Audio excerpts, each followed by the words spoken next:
astral səyahət. Əsrlər boyu insanın ən çox maraqlandığı mövzulardan biri olub.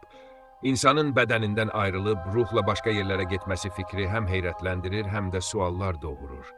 Qədimdən bu yana müxtəlif xalqlar bu təcrübədən danışıb. Misirlilər inanırdılar ki, insanın ruhu ölüm zamanı bədəni tərk etdiyi kimi xüsusi vəziyyətlərdə də sərbəst çıxa bilər.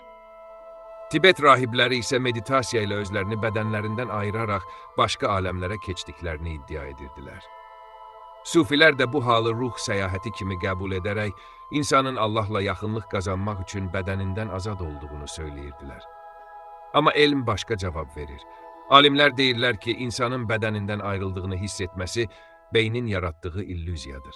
Yuxu iflici yaşayan insanlar çox vaxt otaqda öz bədənlərini gördüklərini zənn edirlər. Bu hal beyindəki tarazlıq mərkəzinin və görmə hissinin qarışması ilə əlaqələndirilir. NASA astronavtlarının bəziləri də uzun müddət kosmosda qaldıqda özlərini bədənlərindən ayrılmış kimi hiss etdiklərini etiraf ediblər. Elm adamları bunu psixoloji və nevroloji mexanizmlərlə izah edir. Parapsixologiya isə fərqli yanaşır. Bu sayədə aparılan bəzi təcrübələrdə insanlar gözləri bağlı halda başqa otaqları təsvir ediblər və bəzən dedikləri təsvirlərlə gerçək görüntülər üst-üstə düşüb.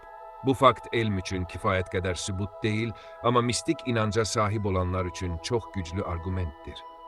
Mübahisə buradadır. Elm sübut tələb edir, amma ruhani təcrübəni sübut etmək bəlkə də mümkün deyil.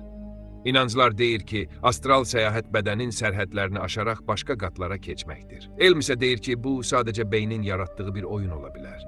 Bəlkə də hər ikisi doğrudur. Ola bilər ki, astral səyahət həm beyində baş verən bir haldır, həm də ruhun dərin qatlarına açılan qapı. İnsan tarix boyu daim bədənindən kənara çıxmaq, bilinməyən dünyaları görmək istəyib. Kim bilir, bəlkə də bir gün elm bu sirri açacaq. Astral səyahət gerçək bilgi, yoxsa sadəcə bir xəyal?